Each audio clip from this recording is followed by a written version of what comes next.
படிக்க வந்த இடத்தில் பதற வைத்த உணவு. வயிறு நிறைய வேண்டிய உணவு பயம் நிறைய வைத்ததா? தட்டில் உணவா இல்லை பூச்சிகளின் ஊர்வலமா? கோவையில் கொந்தளித்த மாணவிகள் தினமும் தட்டை பார்த்து அதிர்ந்ததால் தட்டி கேட்க போராட்டத்தில் குதித்தனர்.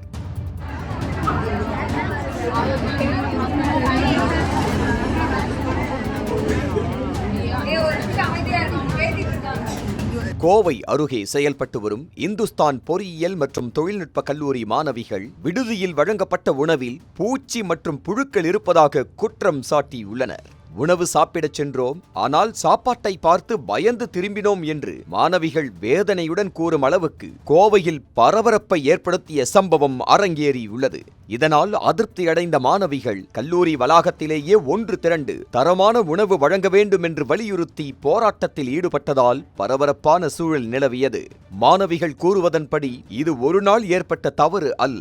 கடந்த 10 நாட்களுக்கு மேலாக விடுதியில் வழங்கப்படும் உணவின் தரம் மிகவும் மோசமாக இருந்ததாகவும் பலமுறை உணவில் பூச்சி புழுக்கள் இருந்ததாகவும் அவர்கள் தெரிவித்துள்ளனர். உணவை எடுத்த ஒவ்வொரு முறையும் பதற்றத்துடனும் சாப்பிடலாமா வேண்டாமா என்ற தயக்கத்துடனும் இருந்ததாக அவர்கள் கூறுகின்றனர். இதுகுறித்து கல்லூரி நிர்வாகத்திடம் பலமுறை புகார் அளிக்கப்பட்டதாகவும் ஆனால் இதுவரை எந்த மாற்றமும் ஏற்படவில்லை என்றும் மாணவிகள் குற்றம் சாட்டியுள்ளனர். சுகாதாரமான தரமான உணவு வழங்க வேண்டும், உணவக பராமரிப்பை தொடர்ந்து கண்காணிக்க வேண்டும், மாணவர்களின் புகார்களுக்கு உடனடி நடவடிக்கை எடுக்க வேண்டும் என அவர்கள் கோரிக்கை விடுத்தனர். இச்சம்பவம் கல்வி நிறுவனங்களில் விடுதி வசதிகள், உணவின் தரம், மாணவர்களின் நலன் ஆகியவை குறித்து மீண்டும் கேள்விகளை எழுப்பியுள்ளன.